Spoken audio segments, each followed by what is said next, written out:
All right, let's go ahead and get started. We are week 3 for trauma and emotional healing. This topic is a really big one for us tonight, and there's a lot of emotion in this one. There's a interesting time in this world right now. It's a dark moon, so I think everybody's feeling a little bit of an elevated emotion. It's a time to let go of what no longer serves us, and we're going to go ahead and get started. Again, we're going to go with I am aligning with, and as you recall, this is the purpose of this is just to align all of us back into our authentic self, our true self, so that we are fully present in this experience. I'm going to hit this 3 times. I am aligning with, and say your name. I will just say I'm aligning with, and then you say it also as with your name. So we're going to go ahead and begin. I am aligning with. And as you breathe, it already just feels a little bit more peace coming in each time. Take a breath and I am aligning with.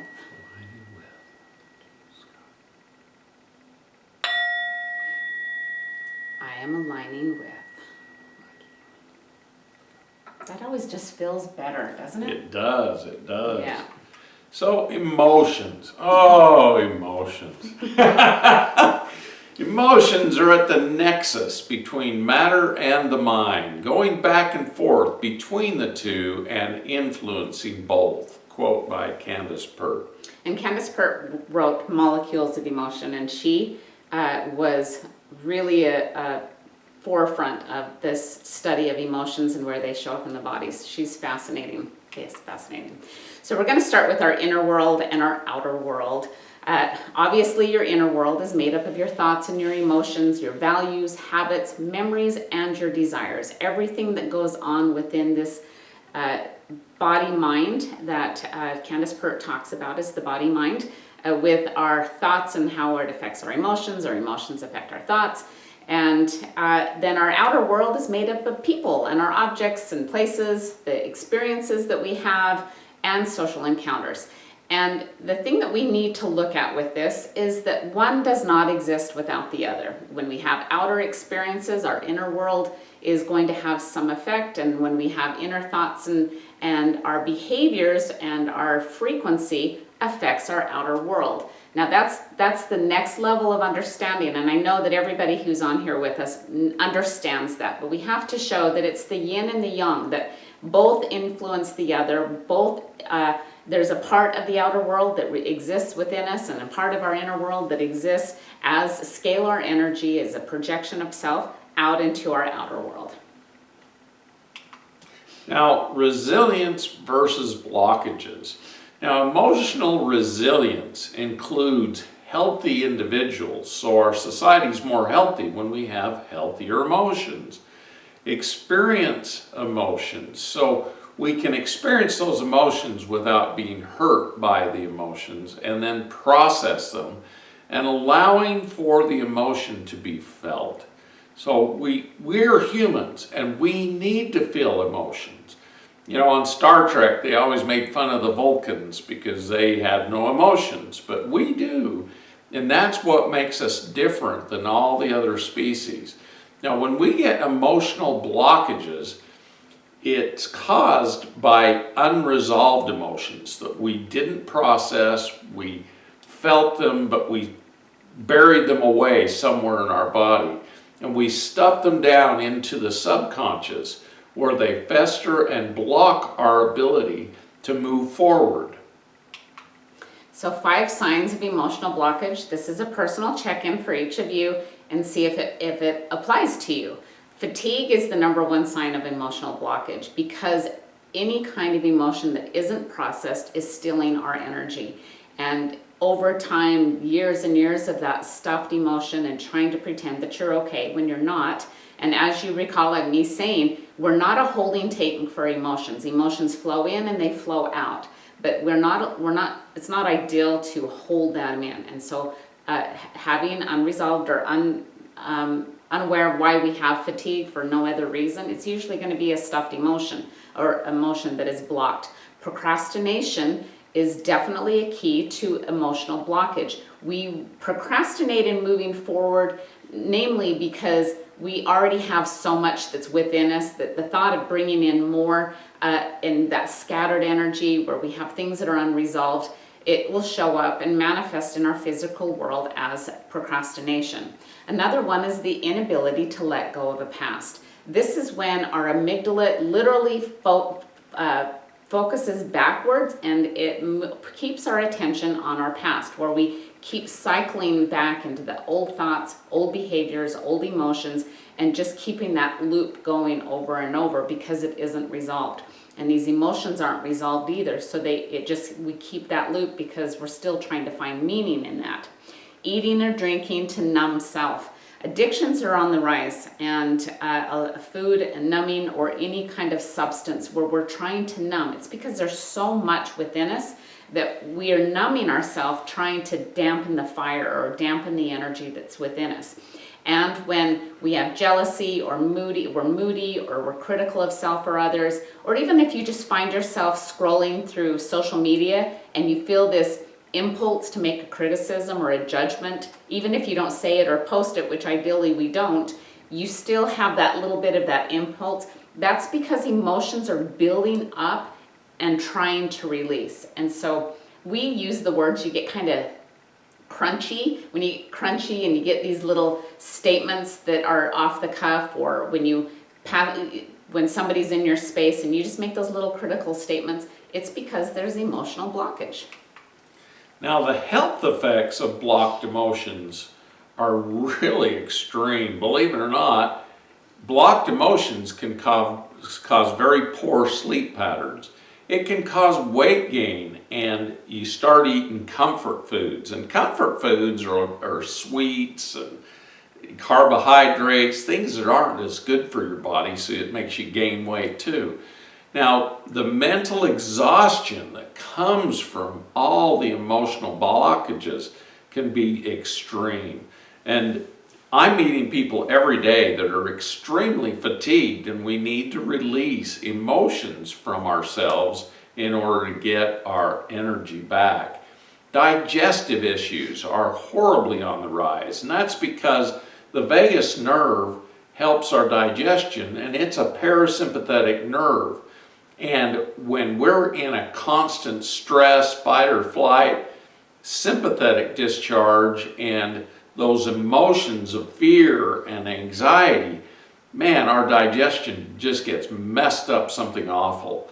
Now, the other thing that happens is we can't release oxytocin. Oxytocin is the hormone that comes out when you're having an orgasm. It's the emotion, it's the hormone that comes out when you're happy, when you're laughing. And so when you've got blocked emotions, it blocks the release of oxytocin. And you push away loved ones because you're kind of moody and obnoxious and very negative. And people don't like being around negative people because it makes them come down. Yeah. So how many of you have used this statement? I know I have many times, of the language, I have so much on my plate. And obviously this is an energetic plate. We're not carrying around this heavy plate that we're just adding tasks and responsibilities and people onto this plate. But we feel that level of heaviness quite often. And I had an experience many years ago when I felt like my plate was so heavy. And I was crying to my mother, and I couldn't even feel the all-encompassing plate was so much bigger than me that I just didn't know how to move forward. And my mom took me through this exercise, and she said, honey, close your eyes and see how big is that plate anyway? And I was shocked because energetically that plate was the size of a UFO disc. That's the way that I could even associate with the heaviness. But when you close your eyes and think about this plate that we carry, think about the responsibilities and add all of that into your plate and the emotions. And you'll recognize one of the key elements about this heavy plate.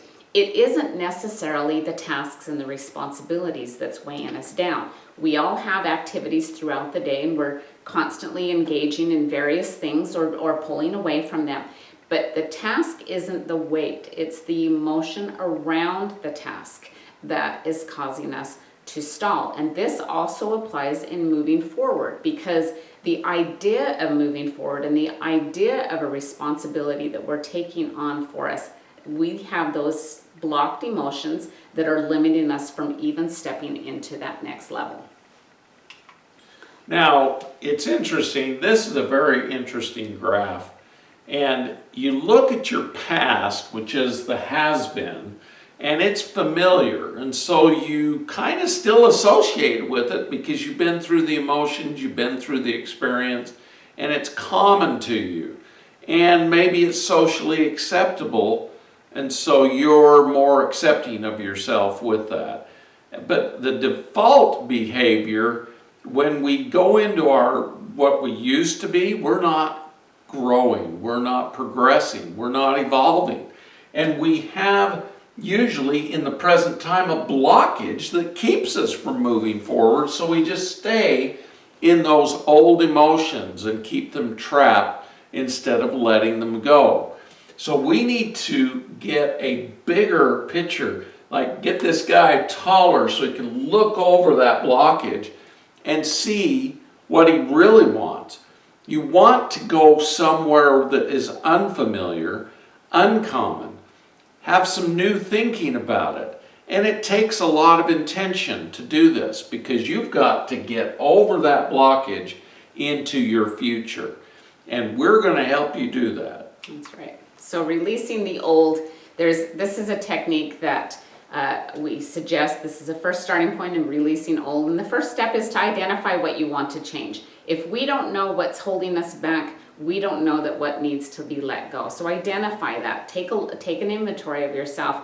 Notice that when you are crunchy, notice when you are judgmental, notice when you have emotions that get triggered easily under certain circumstances, and identify that. Go, wow, I don't want this anymore.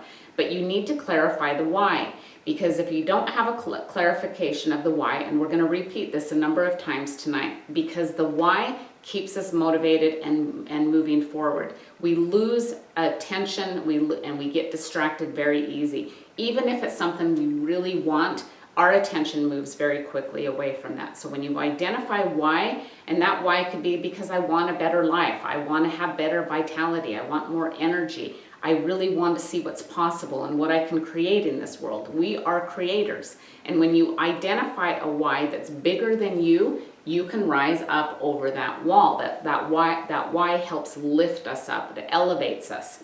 And then use tools for release, and we'll go over those momentarily. And congratulate yourself on small wins. We love to congratulate each other on very small wins because it programs the brain. There was a win, I have success, I am moving forward. And it's the littlest things that make a large impact over time. And we're still human. We still have setbacks. Today was an emotional day for me. I had a lot coming at me. And so I have to be gentle with me today, because I did have a couple of emotional experiences today with an injury and some interactions with others. So I chose to be gentle with myself so that I can be fully present now. So these are just a couple of things to get started on releasing. Excuse me. Now, the types of release. There's a physical release of emotion, and a lot of times this takes maybe dancing around and just releasing, or listening to a favorite happy song, or watching a happy show. You know, one of my happiest shows is Seinfeld, so I always like watching that because it makes me sleep better, because it makes me feel happier. It's quite interesting. Now, energetic releases.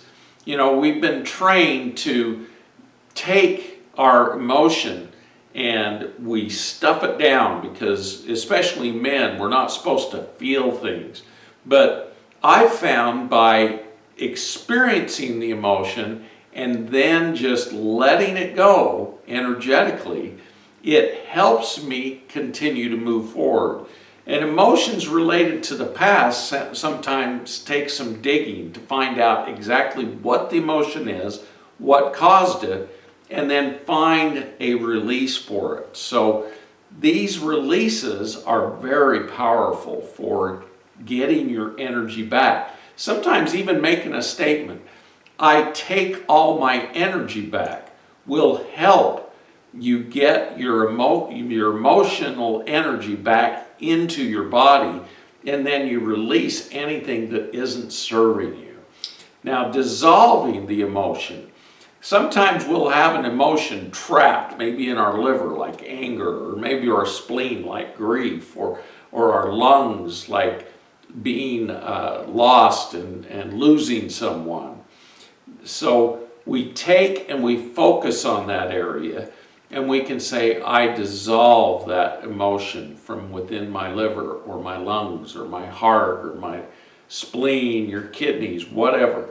And placing the energy in a light bubble and return that energy to source, but take back your own energy. And what Scott was meaning about the physical release is letting go of physical objects that are still holding us back. These are memories and things that no longer, like as an example, there was a person that I had her china for a long time. She wasn't ever really nice to me. I inherited that, and I was hung on to it because I felt obligated, and it was beautiful china. But every time I used it, I actually had negative feelings because the interactions weren't ever very kind for me. So I physically released those, and now they aren't in my personal space. And so these are a few of the release tools that we personally use. Again, the write it out. When we're writing out, we're having awareness, and it's rather than the ping pong ball of thoughts that are just all over our head when we feel scattered and fragmented. We write out, I feel, and identify the feeling. What is it you're feeling right now? I feel, identify because, and also write that out. And it could be because of an encounter, because of a past emotion, because Mercury's in retrograde, whatever reason that you feel impacted. It doesn't matter to anybody else. This is how you're feeling, and you're letting it go. You're identifying it and letting it go. Then with that, you don't necessarily want to keep that piece of paper, burn it, shred it, stamp on it, throw it away. One of the things we've done is just kind of light it in the barbecue and just let it dissipate. And it really has impacted us. Talking to nature is a fantastic way, because we don't really want to just bleh over somebody else, and it's not necessarily somebody else's issues that need to be addressed. This is something within us, and we don't need to hold anybody else's feet to the fire. There was an experience that I went through where there was a team that I was working with, and I was no longer there, but the way that it ended was not very good for me, and it was quite painful, because there was activities other people did that was quite hurtful for me. And so I found that I was still carrying a lot of emotion. I had to literally unfriend or block them from social media. Now, we're not recommending doing that all the time, but when I would see them on these feet, it would hurt my feelings. It would bring up these emotions. And so one day there was a big pile of boulders that were on a construction site. This was what worked for me. And I assigned every one of those people that were involved as one of those boulders. And I went ahead and moved on to finish the conversation. There were things that I needed to say. There's things that I needed to get out of me. And so I would turn to that boulder and identify that person as person A, and that person as B and C. And I would say everything that I needed to say. I needed to finish the conversation. I needed to have completion in the experience, so that I felt my own personal validation and my own personal worth in this experience. And that was really healthy. I was able to just write it off, take a deep breath, and walk away, and knowing that I had finished what needed to be done. Now, the 60-second tantrum is a fantastic experience. And I came up with that after a number of years ago. Scott became a type 1 diabetic 5 years ago. And as his blood sugar was stabilizing, he was going through some health challenges. And there was a morning that I was out of town with our daughter, who was on a cheerleading team in a national cheerleading competition. This was really important to her, and she had worked many years to arrive at this level.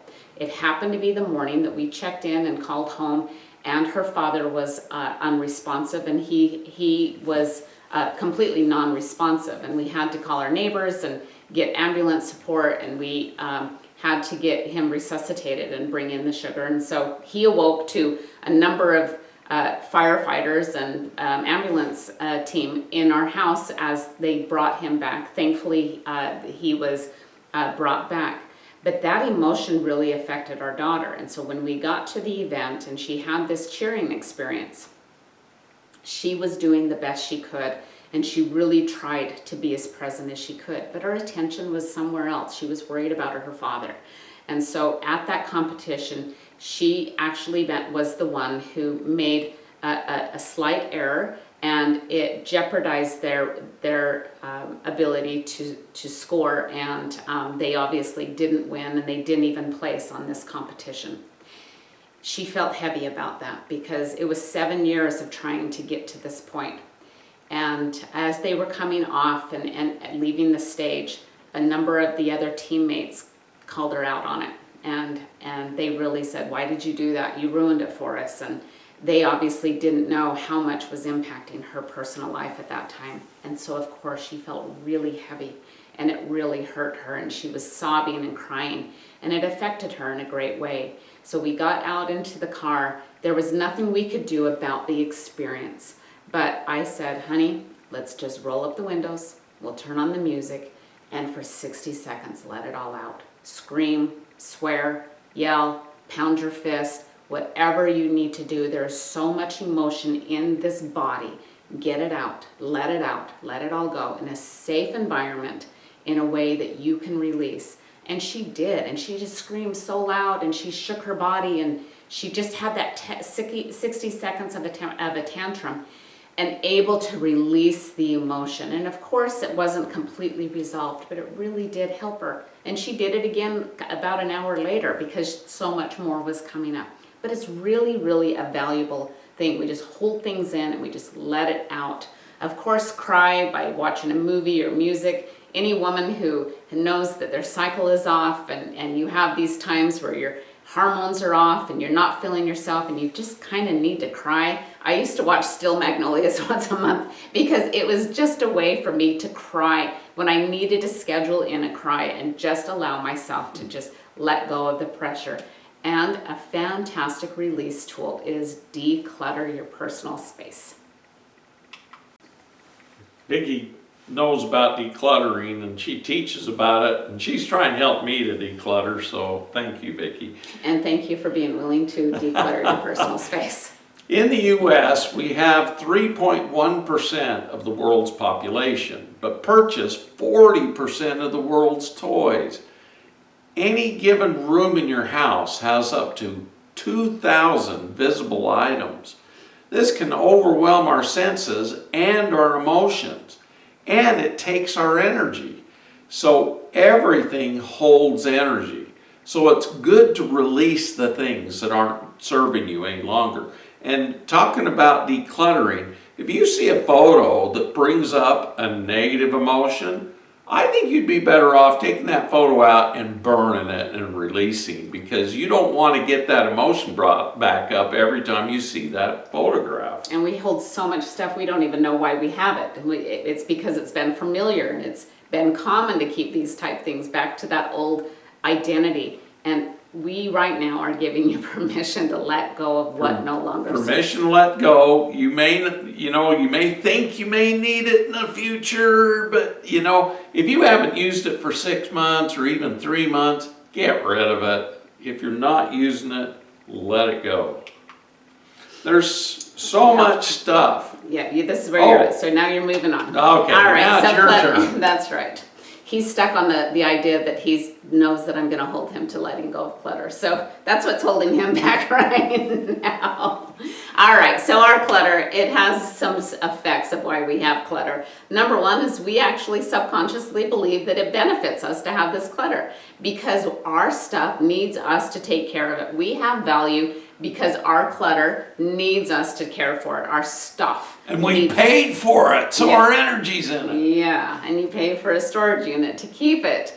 And it, it also protects us. Having clutter, we buffer ourselves from emotional wounds, or we buffer ourselves from other impacted energy, and we create this wall as a shield from our outer world.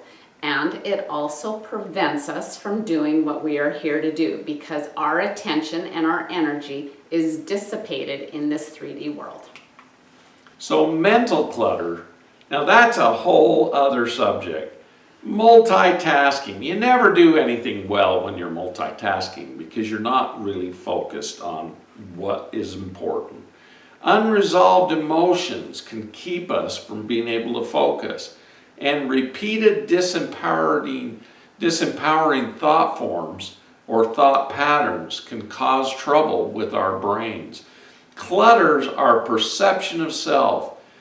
It causes us to procrastinate. It keeps us in victim mentality. And it limits our potential to move forward in life. That's right. And ultimately, we know that it's all energy. These are a couple of examples of how energy affects us. And the first one would be, I have letters my grandmother wrote when I was a child, and she would send these letters, and I still will reflect on these, even though she's been gone for 20 years. When I read those letters and check in with those again, I can still hear her voice as I read them because her energy is present. Or hearing a song of that first prom night, and you hear that song and you remember the dance, or you remember the first kiss, or whatever your association was that, but it takes you back, your energy back to that moment. Or going through old photos and reliving old memories. Now, none of these are bad. In fact, they're lovely to have sentimental things to hang on to. There's nothing wrong with them if they give value to you. But we have to recognize in this 3D world, as a reminder, it's 99% energy. And so energy is always in flux and in flow. And to support letting go of blocked emotions, we need to release what no longer serves us. So I'm going to talk about this one. You go ahead, yes. So moving from chaos to order, this is how the universe works. It always goes into disorder and moving into order. You see that I have the acronym here of WISH. WISH stands for what I see happening. And when we visualize, we become the creators, the master creators of our life. And it takes this intention in moving forward. Recognize that we all have some level of disorder. You may have piles of mail that needs to be addressed, or schoolwork from children, or even stuff that you packed up in your pantry for these times in our world right now. So number one is have an image in mind of completion. And again, clarify the why, because your motivation will drop if you don't have a vision. So once you have that image of what you want differently, you've identified it, break it down into tasks that have 3 phases so that you can build up on the momentum. The first phase is 20%. Now, if we walked into, say, a storage room, or if I walked in the garage, or whatever. Or any area that you have stuff, and you try to take it all in, the motivation would leave very quickly, because you're like, whoa, that's too much. Yeah, it's overwhelming. Yeah. And overwhelm is a bad emotion. Yeah, so then you're just like, no, I'm out. But if you agree that, okay, I can do 20% of this, and step into the 20%, identify a part of that you can do 20%, then the next phase is 30%, and then you've built this momentum, and you see that you've already accomplished half of it. You're like, I can do this, and I can rise to the occasion, and I can complete those tasks.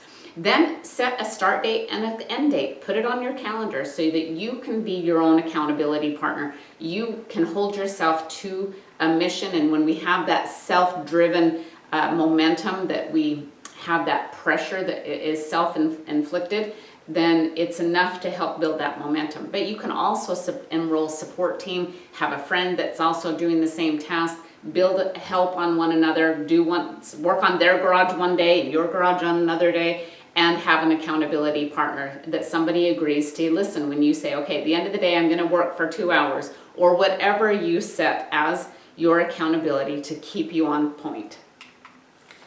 So, do you want to keep doing? Well, go ahead. No, Coach. I want you to keep going. Okay. You're on a roll. I'm on a roll. Okay, so then coach yourself through the chaos. We all have resistance to change. It's the human experience. But do some emotional releases that I talked about earlier. Build yourself up and tell the story of completion. Tell your story as if it's already happened, so that you can keep that high momentum, high value, and feel joy in what you're doing. Feel it finished, visualize it being finished, hold that accomplishment energy in you so that you have the motivation to keep moving. In the first phase, keep it simple and doable. Just make sure that it's something that you can do so that your brain sees success, and then move on to the next phase, and then bring in empowerment techniques. Our favorite empowerment techniques, I used to do this with my children when they were very young. I would turn on music that would build us up. And I would say, okay, everybody, 15 minutes, we're just gonna do a cleaning frenzy. We have loud music, everybody gets moving with music. I can talk. Music moves us. And so when we have momentum and music, it'll keep us in action, keep us in movement. Do positive affirmations, I can do this, I am successful, I can accomplish great things, I am empowered in what I do, whatever you like for yourself. And vocally congratulate self. I did an awesome job. You did an awesome job. And we can Good do job. that kind of thing. I missed. Yeah, we're on it. Okay, so the solar plexus chakra is the self-esteem chakra. It's our power. And if you think about it, if you're letting your power go and be stored in different organs, or your legs, your knees, your back, wherever, it's not serving you. So that's why releasing these blocked emotions is so important. Our self-confidence will increase. Our courage will increase. Our ambition will increase because we've actually got energy to do stuff. And fear of rejection and judgment stops us. So don't even go into fear, because fear keeps us from moving forward. Intimidation, if people are intimidating us, or even the project's intimidating us, or the feeling is intimidating us, it stops us from moving. We have to trust ourselves. Get out of fear.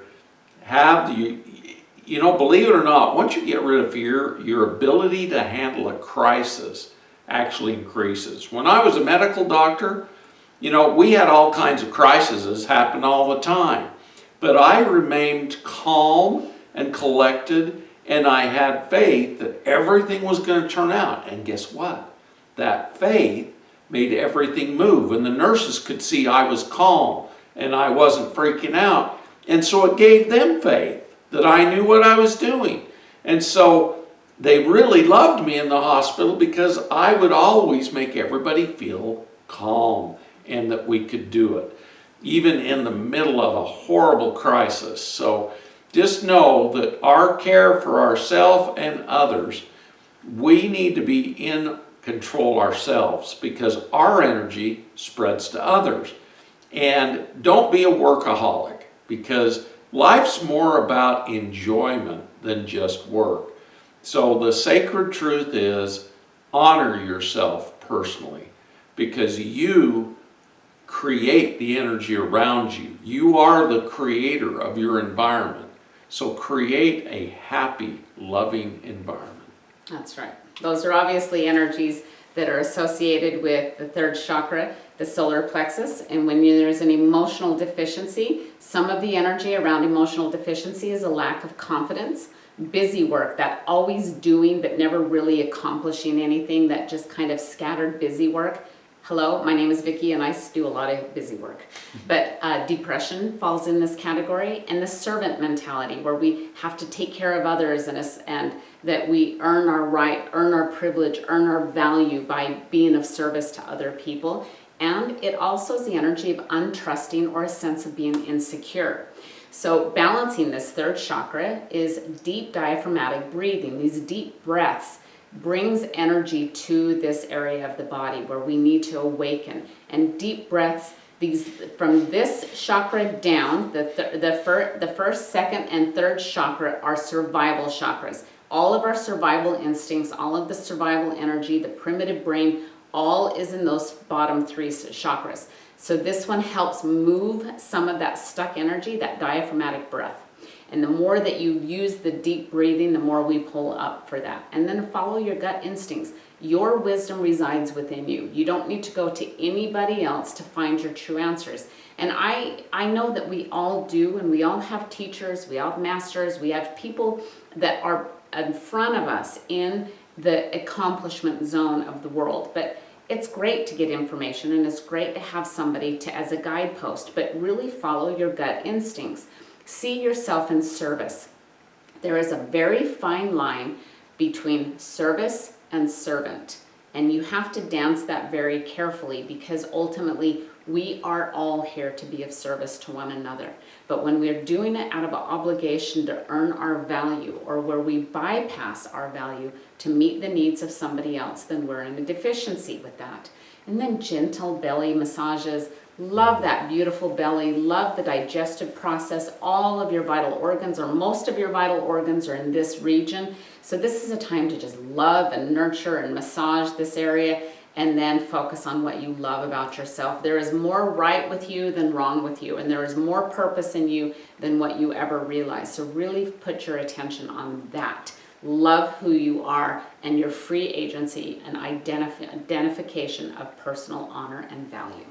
Now, I'm just going to go back to the deep diaphragm breathing, because there's a lot of people don't understand what that is. Our diaphragm actually moves down and pushes our belly out. So if you're just taking breaths like this, you're just using your intercostal muscles and expanding your ribs. But the diaphragm, when you're using diaphragmatic breathing, it actually turns on your parasympathetic nervous system, which is your repair and relax Digestion nerve. and it healing. helps. So I learned a long time ago a breath of fire, where you literally, as you breathe in, you poke your belly out, and as you breathe out, you bring your belly in. Bring in, brings your belly out. Breathe out, it brings your belly in. So that's diaphragmatic breathing, and you can do it slow or fast. It's better to do it slow, because that gets you more relaxed. Okay, this example, I want to share a very personal story with you. Many of you know some of our history and some of the trauma that we went through, but I'm going to share that again on another level about emotions and the blockages that we have. Many years ago, it's actually been 18 years ago, Scott was a really fantastic medical doctor, but he was not following the guidelines of what traditional medical, because he wasn't doing enough investigating surgeries, he wasn't doing enough pharmaceuticals, he wasn't making the hospital industry and the medical industry enough money. And he was using alternative and supplements, and you all know that about him. His goal was to really offer healing. Well, the nurse practitioner that was working for him and the staff that was working for him contributed to setting him up for what was deemed as medical billing fraud, and he was and then there was a raid in his office at the time. They took everything, and he felt violated, and he felt raped, and he lost everything. It was a really, really painful experience. During that time, he had a massage therapist that he was just being kind and letting her use the space in his office to do massages, and then she would bill the insurance with that and get payment for insurance. Now, all of that was legal. There wasn't anything that he ever did that was illegal, but it was a very painful experience to go through. Now he lost everything. He lost all of his patients, he lost his business, and nobody could go back in the office because they locked the doors and we couldn't even go in. Yeah, so not only was everything taken from him, this massage therapist, her impact was very small. There was a couple of $100s that the insurance companies no longer paid, and she was holding him accountable for that. And there was nothing he could do at the point because he was going through all of these challenges. And so she was suing him too. And I couldn't believe it. I thought, kick us while we're down. We're already hurting. Everything is gone, and we're at ground zero, and now we have a lawsuit that hurts emotionally. Not just one, but a couple. Yeah, so it was painful. It was very, very painful. And as we're trying to process this, we went to an event that was at a park. And there was somebody that we really admired who was a beautiful teacher, and we wanted to attend this event. We pull up into the parking lot of this park, And the woman who was suing Scott was sitting right there. She was attending the class too. And I was so upset. I thought, I can't even be present. Of course, my attention's going to be on her, and I'm angry that she's accusing him of something he didn't do, and that we're already fighting this battle, and she's adding to the pain. And I just couldn't face it. I didn't want to be in the same space with somebody who was intentionally causing pain. And so I kept saying, Scott, let's just go. Let's just go. And he's like, no, we're going to go to the class.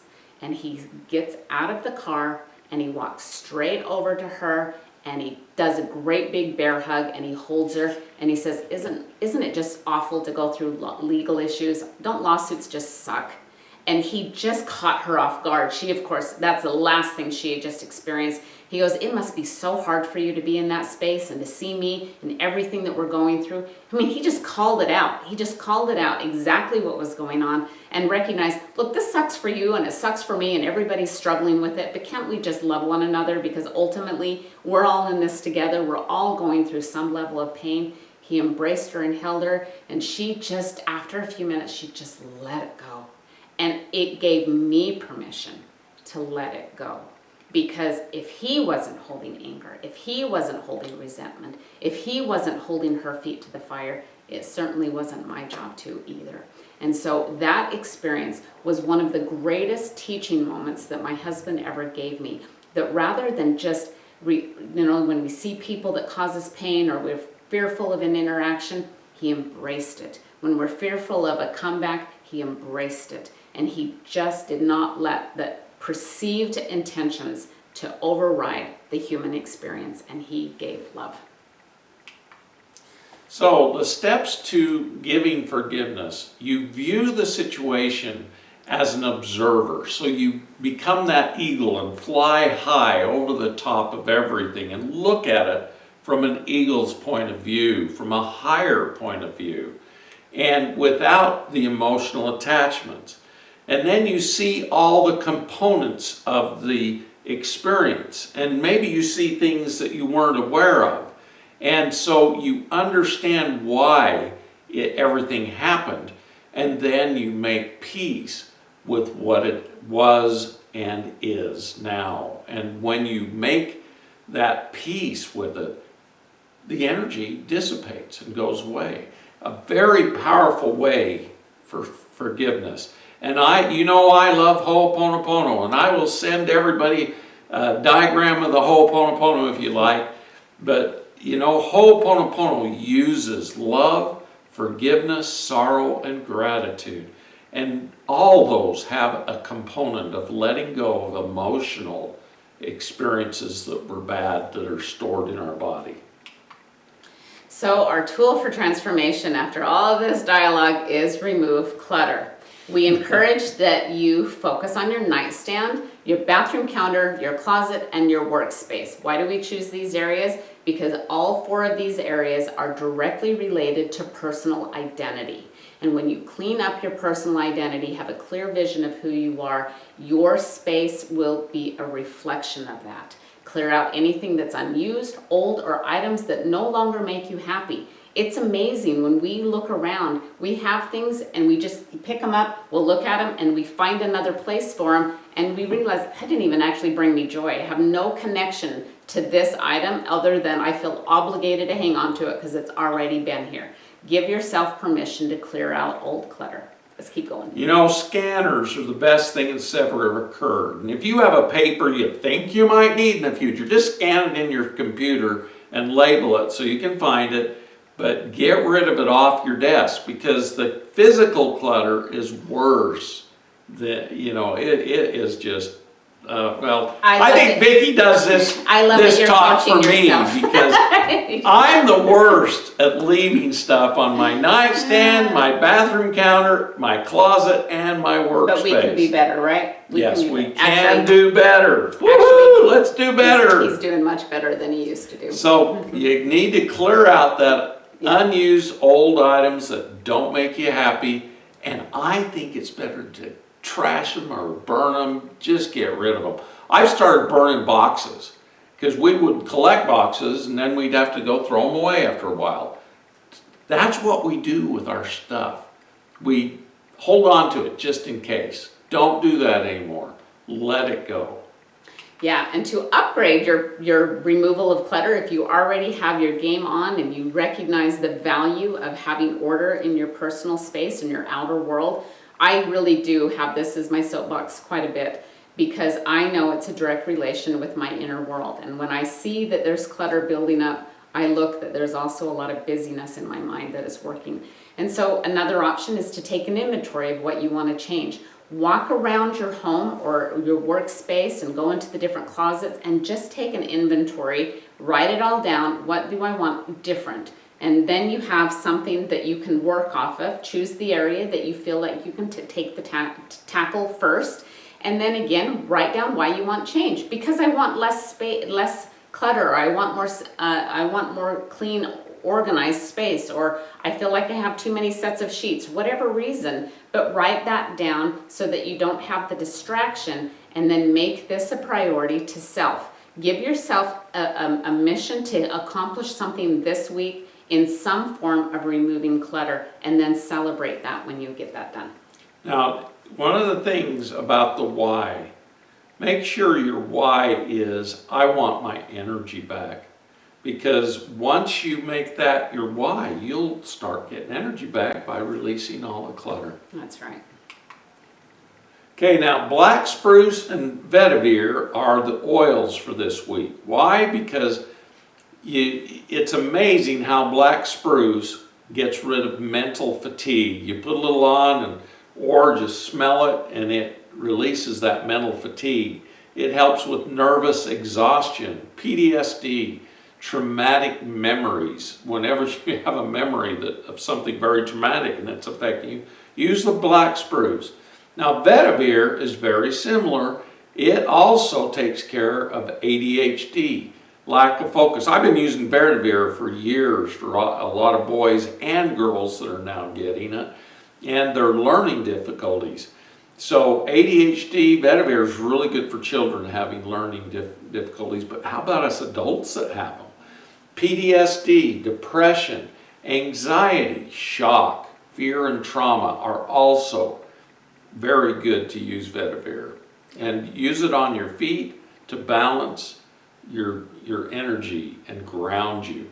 And with the black spruce, apply it to your forehead, because that affects the brain very good. I like putting some on the top, on the very top chakra, and the vagus nerve.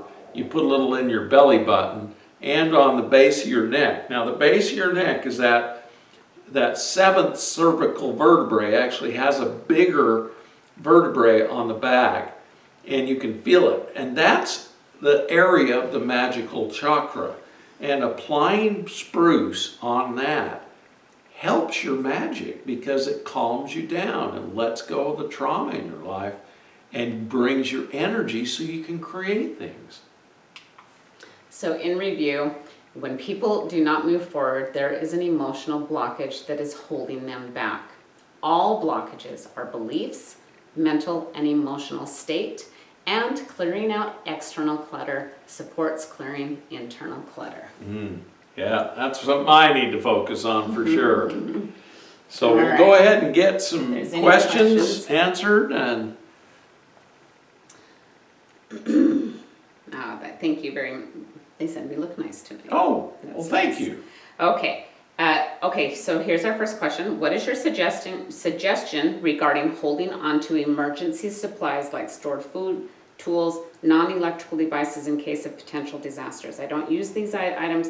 They give me comfort knowing I am prepared for lockdown failure. And I know this person very well, who also has to go in. So Cheryl, I love you very much, so much. But I know that she lives in a high fire zone too, and so sometimes electricity can be cut off. Of course, especially right now and the time that's coming up, we need storage. We need food storage, water storage. We need to have the extra things. And I absolutely encourage that you find order with that. So if you have the things that you need, maybe we don't need 4 power tools, maybe we just need 1 or 2. If you have excess, get rid of the excess or the ones that no longer are working or are defaulted. Sometimes we're like, oh, I need to hang on to all 3 in case I'm going to cut a piece out of this and use, parts and make a new one. We're not going to really do that unless it's some kind of apocalypse, which could happen. Let's be real. This is a crazy world, but let's just dial in on what we know for sure. That anything that's expired or old, let it go. Anything that's broken or unusable, let it go. Anything that does not hold value in your personal space, let it go.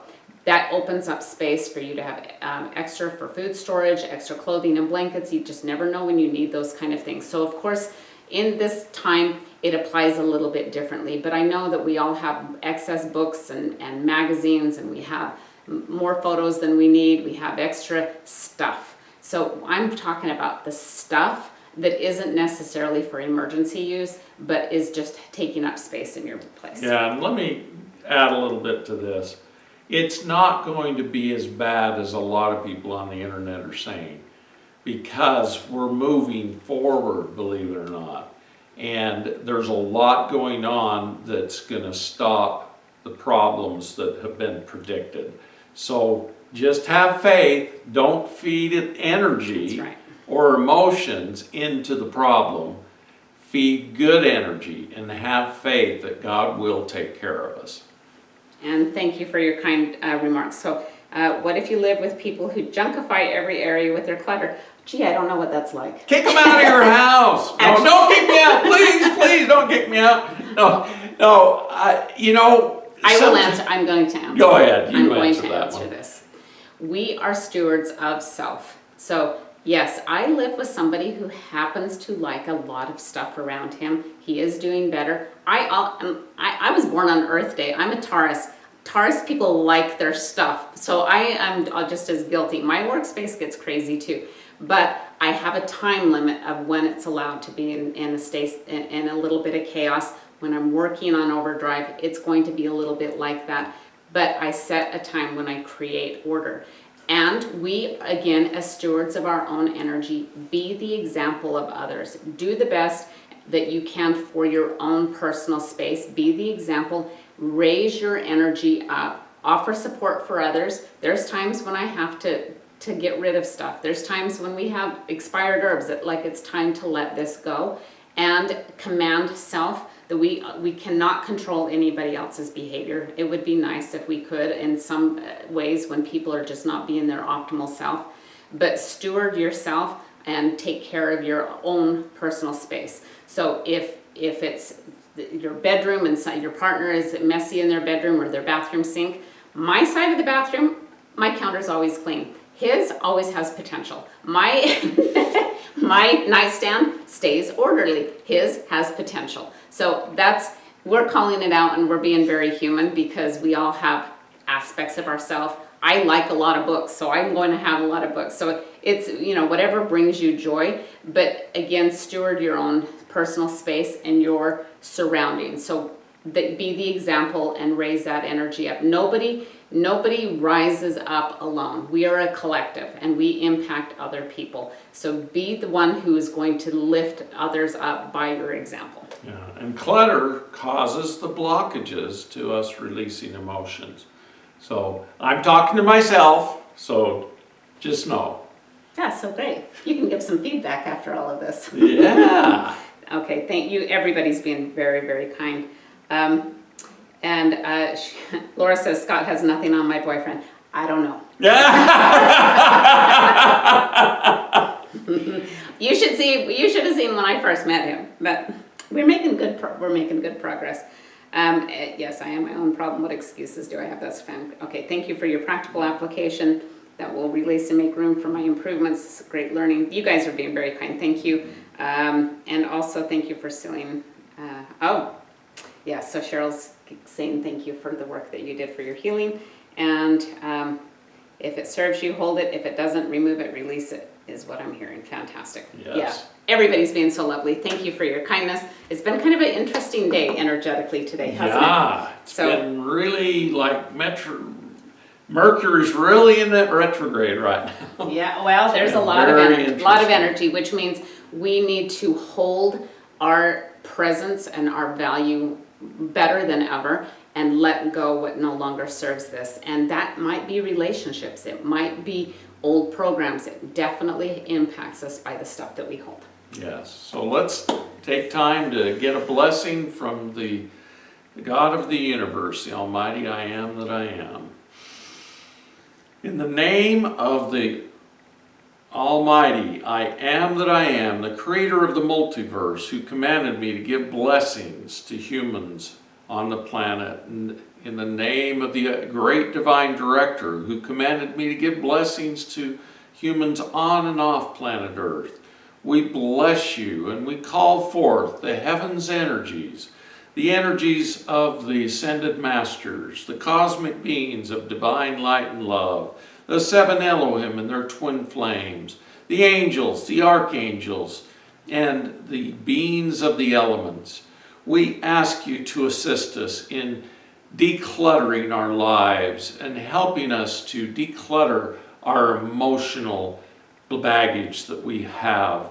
We ask that you assist us in taking this emotional baggage from us and dissipating it out of our bodies and bringing our energy back into our bodies.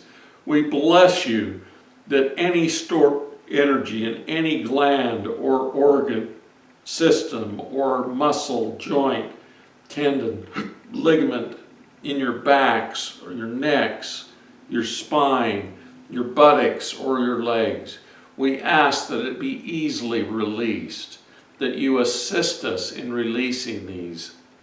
The divine, we ask you to help us do this and help us to be happy, compassionate to ourselves and others, and that we all become more energetic beings filled with light and love and plasma and all the good things of life. We bless each of you that you will receive these blessings, and we thank you for participating in this teaching. And know that you don't have to do it right now, but just start doing little things and then move on to bigger things once you get more energy back into your body. We bless you with these things and seal this blessing upon you. In the name of the Almighty, I am that I am. And remember to forgive yourself and love yourself and know that you can do this. In the name of the Master, Yeshua ben Joseph, Mother Mary, Mary Magdalene, Kuan Yin, Serapis Bey, Kathumi, El Moira, and all the other ascended beings of light and love. Ask them to come assist you. We pray and we bless you with these things. So be it. So it is. Thank you so much. God bless you all. Next Thank week, you. We did it. Woohoo! We celebrate. Let's do a little dance. Let's do a little dance. Let's do a little dance. And releasing fear and anxiety is next week. So we hope you see you there. Thank you so much, everyone. Bye-bye. Thank you.